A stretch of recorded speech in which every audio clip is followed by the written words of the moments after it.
What's up, Wholesale Nation? I'm Undrea King. And I'm Andy Speed. And thanks for joining us today. Today, we're going to be talking about assignment fees. And so in particular, we're going to be talking about, are your assignment fees costing you money and growth? A lot of people don't know, that their assignment fees are costing them money, and that's what we're going to be talking about today.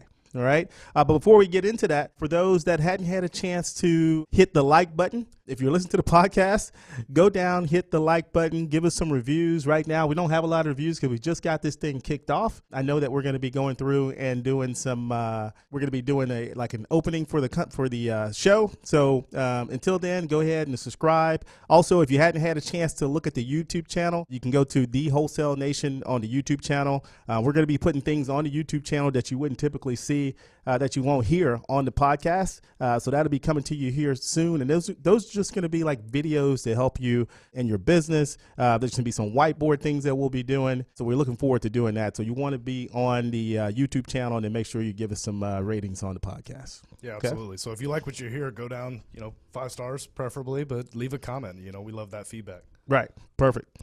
Okay. So we're going to go ahead and kick this off right away. Right. So the first thing we want to talk about is, before we got on, we said, does everyone know what an assignment fee is? And I assume that if you're a wholesaler, you got to assume if you're talking about wholesaling, you know right. what the assignment fee is. Yeah. If you're a wholesaler, I figure you know what the assignment fees are. Right. So if you don't, that's how you get paid. Right. That's the part that's in the middle. You go out and contract the property, with a seller. Right, you find a buyer that's going to come in and purchase that property from you, and you collect the assignment fee from signing that property, the contract actually, signing the contract to the end buyer. Right, so that's what the assignment fee is. Right, and so right now, what would you say the average assignment fee is in the Houston market? The average, I'd probably say 15,000. Right. So, I asked that question. I want to say 15. You want to say 15, but, I asked that question in our monthly meetup. By the way, for those who hadn't been to our meetup, we put on a monthly meetup the first Monday of each month. You'd want to check it out. And we go through a lot of things to be able to help wholesalers. Since here in Houston, you can go to meetup.com, look up the Wholesale Nation, and check out when we're going to have it. But we have it every single month. But I asked that question in our monthly meetup. And what was the answer that I got? Like 7,000. Yeah, it was like somewhere between 5 and 7, right? I was very surprised, like no one even said like 10, right? And so when that happened, I was like, man, we need to talk about that, because there's some reasons why you want your assignment fee to be above $5,000 to $7,000, right? And that's why the topic of the show is is your assignment fees costing you growth, and is it costing you, the ability to make some money and putting you out of business, right? So that's what we're going to be talking about today. Okay. So, the first thing that, we'll go with is what, kind of what Andy just talked about. When I first got started in this business, when you look online, that's what I was told. Like, it's market specific, but what I was told is that when you get started in this business, you go out and you make $5,000, right? That was the average assignment fee. I heard 10. You heard 10, right? 10 was an acceptable fee. Anything above was too much. Yeah, I mean, and that's what I heard was 5, right? I even heard it from one of our buyers, right? Not one of our buyers, from a buyer who said that he felt like 5,000 was pretty much acceptable amount. Steve, we're talking about you. Hopefully Steve's not listening to this, but if he is, that came out of his mouth. So there's some buyers who believe that that's all you're worth, right? There are some buyers that are out there, but they don't realize how many times you get cussed out, how many offers you have to make, the nitty gritty, the trenches that you're going through to get that deal. Right. And for Steve to say, I'm not paying anything above 5,000. Our response to him is, well, you're just not our buyer. Right. There's no, you're not the guy that we're going to sell this property to, because we want the guy at the end of the day that's willing to pay the most for it. Right. We're going to be honest in our business, and this goes with what we do in our core values, but we're not going to lie about the ARV. We're not going to lie about the repair. We're not trying to deceive people. But we do expect to make more than $5,000 per deal, and that's based on the value that we bring to the transaction. Right. And that kind of brings up an interesting point also, because a lot of times when you're doing this, I can see from a buyer's perspective, right? If you were selling them a property that didn't make sense, like the numbers were wrong, the repair numbers were incorrect, you were selling them a 110% deal, right? And you were still trying to collect your $5,000. That's, there's two types of wholesalers, right? So there's the ones that back into their assignment fee based on the value that they bring, and then there's those that take what they get and they add a fee to it with no logical explanation. Right. That's not right. I mean, if that's the way that you're treating your business, if you're just tacking your fee on top and it's a fixed number, are you really bringing value to this transaction? Are you the guy that's just going to go try to sling crap and hope it sticks? Right. And we know that if you do that, then you won't last long in this market, because even in our market in Houston, we have about 6 million people or so. But the investor world is very small, and word gets around very quickly. Oh, yeah, absolutely. Right? Especially with social media. So you want to make sure you have all your numbers and everything correct. The other thing is what if I got it for $1? Right. So let's say this was just so happened to be a property where a person, I was marketing, and I marketed to them for 10, 15 times. And they finally say, you know what, I just want to get rid of this property. Right. And I bought it for $1, but the property is worth $100,000. Right. And I could sell this property and make $50,000. Should I make the $50,000, or should I just take my 5 and pass it on? You can take the 5 and pass it on. We'll buy it all day long. Yeah. And if you doesn't are make a whole lot of business sense. Yeah, it doesn't make a lot of business sense. And if you are that wholesaler, give us a call. All right. Give us a call directly. Right. I'll give you my phone number. You can give us a call because we'd definitely be interested if you are that person. But you should not be that person, because this is a business decision. And you're going to find out here in just a second why you need to make sure that you're taking your $50,000 that you can make on this deal. Right. Absolutely. Okay. And so back to it. So what I found is that when I first started, so I thought that $5,000 was around the amount. Okay. So when I got my first deal and I made $10,000, minus the realtor fees, I still made about $6,800, right? I was like, man, I've almost doubled with the average person. I must be one hell of a salesperson, right? And I am, just quite naturally, I am a good salesperson. Yeah. But no, so I figured that, I knew how to sell, right? So I knew I was going to get, get the prices at, the houses at a low price. But the thing that I didn't know was how to sell them properly at the end of it, right? So I was still building in, no matter what I got, I was still building in about a $5,000 to $10,000 assignment fee. And I only went with 10 because I believed that I could do 10, because that just so happened. That's what my first one was, right? So because I believed I could do 10, I started going between $5,000 and $10,000 for my assignment fees, and my buyers love me. Right? They absolutely love me. And that's the other thing you have to make sure of. If your buyers just was like, man, don't call anybody, right?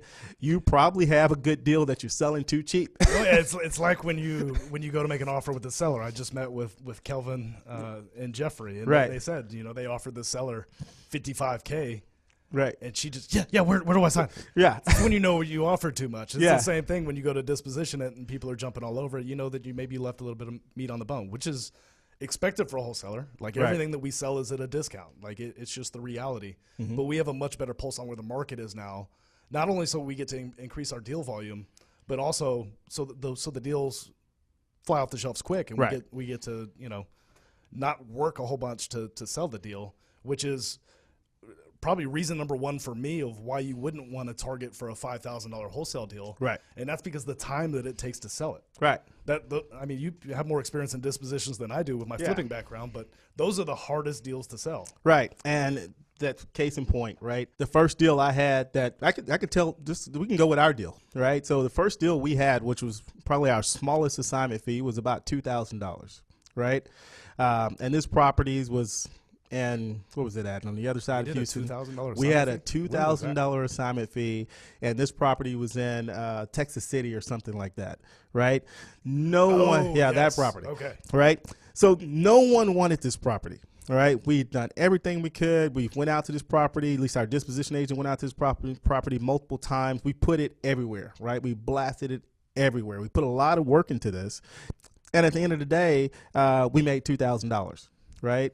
So a lot of effort, a lot of money, a lot of time went into this, and it became a headache, and it became our smallest assignment fee. Well, it didn't hurt us. Like you said, neither one of us ever saw the property. I don't remember the address. I remember which one you're talking about now. It was a $2,000 assignment, and it was a lot of work for our dispositions manager. But if you're a solopreneur, that shuts down your business. Yeah.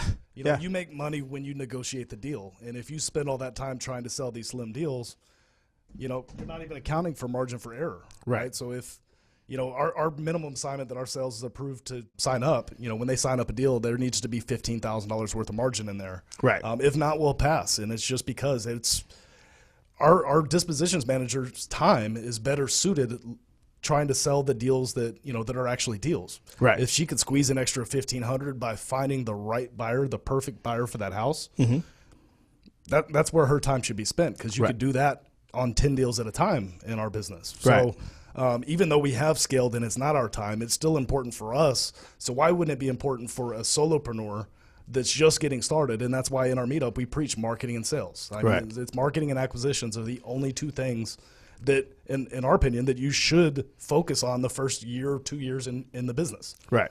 And if you're spending all that time selling that property, like I was on my first one, because I didn't know what to do or anything like that, then you can't do any of the other stuff. You can't market. You can't keep the engine running, right?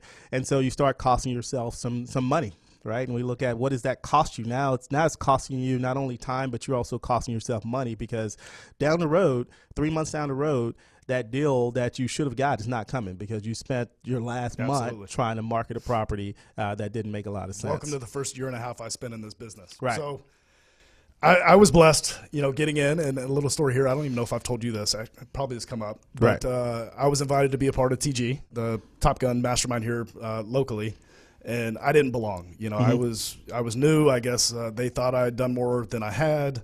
But it was very quick that we realized that, hey, maybe it's not the best fit. But they would always argue that, you're going after and worried about these leads and monetizing these leads instead of, you're missing out on opportunity. Right. So I had that explained to me on multiple occasions, and I wasn't going after $5,000 assignments, but I was stressing over how I can monetize certain leads. Mm-hmm. And that wasn't, you can tell somebody, all day long, if they just don't see it, they don't see it until one day it clicks. So in hindsight, 100% was doing the wrong thing. Right. But I didn't, you don't know what you don't know. Right. So I was only looking at spending 10 grand a month in marketing and trying to make that 10 grand back instead of actually building a business that would generate much more than that. Right. And then what happens when you build in a $5,000 assignment? Right. You built that into your numbers, and then you go out there and you try to market it. Right. And you realize that, okay, I'm off on my numbers by 5,000. There goes your fee. There goes your fee. Right. And maybe you're off by 10,000 at that point. Right. There goes your credibility with the owner. Right. So now you've destroyed your credibility, not only in the marketplace, because you were marketing a property that everyone's like, no, this doesn't make sense, but you also did it with your seller, and you got to so one or two things. So you don't leave yourself any margin of error. All right. As a wholesaler, as a new wholesaler, even as an experienced wholesaler, right?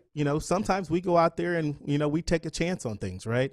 But we don't take a chance thinking that we're going to make $2,000 to $5,000 on a deal. Well, if we make, if they plan for 15 and they miss by $5,000, then we're making 10. Correct. Yeah. So you still take money home, right? You're still above the bar in most cases, right? But at least you don't have to have that conversation. You don't have to have a conversation with the seller, right? And you don't have to do the dreaded negotiating, right? And that's one thing that, because of how we market and things like that. How many deals would you say we renegotiated? All in all? Yeah. 1, 2. Right. Yeah. So I can't think of any, but I'm surely we've done at least 1 or 2. Yeah. And the thing is if that's your business model, then that's your business model. But for us, that's just not our business model. We go out and we try to make sure that we get the property at the right price so that we can sell it. Yeah. Okay? If I'm sitting in a seller's living room and telling them a certain price, I want to be able to honor that price. There's no going back and saying, hey, we need to drop the price a little bit to maintain our margin. We're going to just take a smaller margin. Right. So I do know that we've had 2 deals this year that we netted $7,000 on the assignment. Right. Which happens. Right. That happens. So we were off on repairs. Right. It's here in Houston, we've got some houses that are under 1,000 square feet, and sometimes the repairs cost per square foot. It gets up there pretty quick because you still have kitchens and baths. Right. You just don't have as much square footage in your paint, flooring, molding. Right. To offset the dollars per square foot. And we've had 2 assignments this year that were $7,000. Our average is still above 20. Yeah.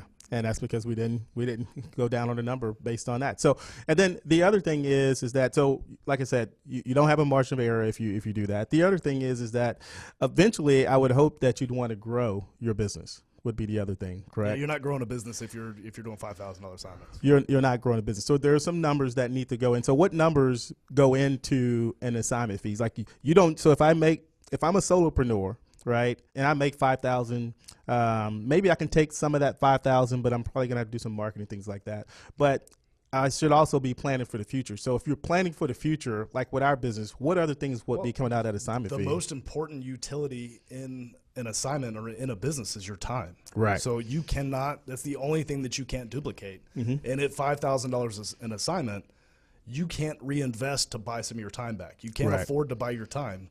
So you're never going to grow that business at a $5,000 assignment. Here in Houston, you know, our acquisition cost is between $1,500 and $3,000 on average. We do have some outliers. Like what we had PPC was like well above that. Right.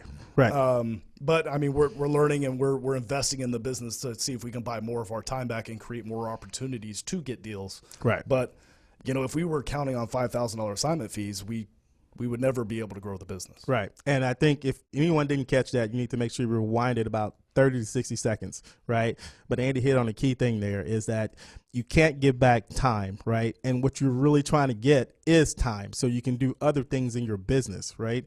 And so it's even hard to put a value on that, right? But when we look at your 5,000 assignment fees, what do you need for your time? You're going to need to get some people. Okay, so you're going to need to hire, you know, maybe and if you hadn't heard the episode, we talked about who to hire, but you're going to need to hire people like an acquisition agent, someone who can go out and see the property, dispositions, some admin people to help you along the way. All that's going to, you know, that's an investment. You know, you make an investment in those people, right? And you expect some type of payoff from that. Yeah, absolutely. But you also have to invest. And so the key word is invest is you're going to have to put out in order for that to happen. And if your assignment fees are only about $5,000, then your business is going to be intaking a very small amount. Then you put a squeeze on your marketing if you ever try to do that. Okay. And it becomes a problem. Okay. When you start squeezing marketing, that's the day your business starts dying. Right. And it makes it very difficult, and you start experiencing that down the road. We've experienced that before, right? So you have to make sure that you continue to do that, you continue to market. If not, you will see that happening down the road. So I would give you that number is that if you're getting $1, if you put in $1, right? So Andy, if you went to an ATM machine right now, right? And let's say that, you know, let's say that this was kosher. You could do it, right? Not integrity issues or anything like that, but you put a dollar into your ATM machine and immediately it spit out $2 back to you. But you put another dollar in. Right. So you put another dollar in and that kind of thing. It's just you. Right. But now you're like, okay, this is your business now. You're putting $1 in, you're getting something back, but now you also got an office and things that you're paying for. Well, you put that dollar in, but it costs you $2 to put that dollar in and get your $2 back. Yeah, it doesn't make sense. That's not going to make a lot of sense, right? Don't charge me a $2 fee every time I put $1 in to get $1 back. And that's what you're doing when you're doing those $5,000 wholesale fees. Because at least in Houston, it's $1,000 to $3,000 that you're going to spend, you know, in your marketing campaign to get a deal. Right. You know, if you want the $5,000 assignment fees, if that's your market, like, you know, I'm looking to do volume. Go be a realtor. Right. You know, 95% of sales in Houston happen on the MLS. Right. So as a wholesaler, you're going after 5%, and you're really going after a portion of the 5%, a very small portion that fits our model. You know, some of that 5% is going to fix it up themselves. Right. You know, they're going to sell it on the market cash, and that's cash transactions in Houston. Right. Not everybody in that 5% is going to be a good fit. So when you do get that deal, you need to make sure that you monetize it appropriately. And, you know, that involves knowing all the facts, right? Right. What are things going to sell for? What are the holding costs? What are the repair costs? What does our market look like? So if you're new in your market in Houston, I can tell you guys, if you're doing anything less than 13,000, you are losing money. You know, you're not going to be able to scale that business in Houston just with how competitive the marketing is. And mind you, it's not so competitive that you should go stay in the outskirts. It's competitive in the sense that you're going to have to invest dollars to make money back, and that's what a business is. Right. So, a key word was business, right? Because until then, you're going to be slave to your job that you've created for yourself because you can't ever replace yourself and get your time back because of that. You would never be able to scale a $5,000 assignment fee. Right. But 95% on the opposite side, if you're okay with more volume, I mean, 95% of sales happen on the MLS through a realtor. Right. Go be a realtor. Right. You know, you'll be able to do 4 or 5 listings a month. Yeah, average much easier. Yeah, and if you got a $200,000 average, I mean, what's that? 3%, $6,000 you make. So it's almost the same. 4 of those a month is $24,000 a month. I mean, that's life changing for a lot of people. So, yeah, with limited marketing at that point, right? Oh, you're absolutely. Probably not doing a lot of marketing like we're doing. The sheer numbers add up a lot better on the retail side. It's just your payoff isn't as big. Right. And so, you know, the last couple of things we'll cover is like Now, we know this is going to be market specific, right? Maybe you have a very low cost of living in your area, all right? Or maybe your median house price that you're selling extremely low compared to our market. Like here in Houston, what is it, a little over 200, 230 median households, 220 households. So in your market, if you're so typically the houses that we're selling, they're going to have after repair value pretty close to that amount, right? But if you're noticing that in your area that your after repair value is maybe 30 or 40, maybe it's not 15, or it could be that you're in California and other areas and it's 30, right? But how would you determine that? If you are in your market, like how would you determine what should be your average assignment fees in those areas? I'd go to the local RIAs. I would find out who the players are in the town that I live in. I'd go, buy them coffee, buy them lunch, whatever I need to do to get some market knowledge about what their average assignment fee is. We'll tell you for Houston, right now we're a little bit above our norm. Last year, I think we averaged $18K an assignment. Right. And that's not every assignment's $18K, but we do get some that are, the 40, 50 range. And then, like we said earlier, a few below. We've had 2 this year that were at $7K. Right. But still the average, with the volume that we're doing, it comes out to be this year 20,300. Right. And some change. And, we plan for 15. Our acquisitions is not allowed to lock anything up. That we don't plan to make 15,000. Sometimes it doesn't work. Sometimes we make more. Right. But that's the threshold that we've set for our team. So I can't think why anybody in Houston wouldn't do that. Right. But I guess business models are different, but we're growing. So I think that's pretty much it. Go talk to people and make sure that the person that you're talking to, I'm enjoying my water. He's over here drinking water. So if you're watching on YouTube, he's getting hydrated. I'm over here dry.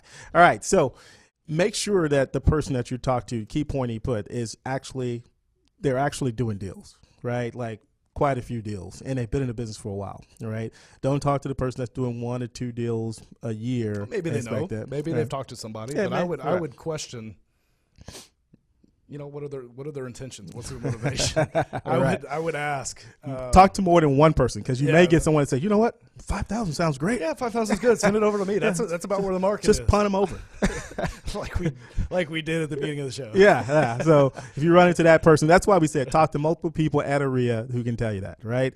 And then the last thing we'll kind of go over is, what causes that. So if you're not seeing that you're getting deals above $5,000, there's 2 things, 1 or 2 things that's happening. All right. The first thing is anytime you're doing something, you have to do what? You have to buy it right. Okay. So you're out there and you're doing deals, you're talking to sellers. Maybe you need to sharpen your sales skills. Okay. And for those who you want to know how to do that, there's plenty of things online. I know John Martinez has a training, Sandler. There's a bunch of free trainings I would start with first. Get some skills, role play, but sharpen your sales skills. And oh, by the way, I think we put on some type of meetup also. I've heard of this. First Monday every month. I think it's the first Monday every month we put something on. We help people with that. And how much do we charge for that? Pretty sure it's nothing. Yeah, I'm pretty sure it's nothing. Pretty sure it costs. It's pretty sure it costs us money on that one. So that's a write-off is what we're going to say. And then the other thing is that this is what the podcast is for. This is what the YouTube is to be able to help with that. So that's the first thing, is that you're not able to buy it right. So you're going too high on your properties. And then the other thing is that you hadn't built a buyer's list. All right. And that's the other side of it, is that you don't know what buyers are looking for and what they're at, where they're going to buy it at. And you don't have a buyer's list. Right. And, with that, I would suggest that you begin working on a buyer's list, partner with people who maybe have a robust buyer's list, but also have a great relationship who can help you sell your properties at a higher price so that you can make more money on the deal. All right. By the way, we're going to have a podcast with a guy who that's all he does is disposition properties, right? So stay tuned for that episode to come up. It's going to be down the road here in a little while. But basically, his business is out of Arizona. That's all they do is about 30 or 40 deals a month, or actually more than that, about 70, 80 deals. 70, 80 deals a month, and it's really all in disposition. And he's going to go through exactly what he does to what to happens find when you focus. Buyers. Right. As you were talking, I was thinking about as we started to fire you from. Mind you may hear this. We played a game called Fire Undrea for about a year. Undrea was doing everything in his wholesale business. When he and I partnered up, I took over sales, and he continued to swirl all the different plates. But it wasn't until we started to fire you from dispositions where dispositions really took off. Right. And it's not anything against you. Right. I think you're still the best salesperson that we've had in dispositions. Right. But by the way, Amanda, I great. am the Amanda, just you're kidding. awesome. But focus. You Right. know, when I was able to just focus on sales, you know, my close rate went up. Right. You know, follow-up got better. The relationships got better. I was able to focus just on sales. Right. So as we've hired people that were just able to focus, and that's to credit Jamil, I mean, they only focus on dispositions. Right. That's that's how they're able to be great at it. Right. And so look forward to that show coming out. If you want to learn how to work with buyers, build relationships, that's one of the things he's going to be going over. If you're looking to hone your sales skills, do the things that I just talked about earlier. All right. And that's pretty much it. We wanted to wrap up there. But again, if you hadn't had a chance to go like or subscribe, go ahead and hit like and give us a rating and review on a podcast. Check out the YouTube channel if you hadn't at The Wholesale Nation. And also you can follow us on Instagram at The Wholesale Nation as well. All right. With that said, we want to thank you for listening. Y'all have a great day. Appreciate it.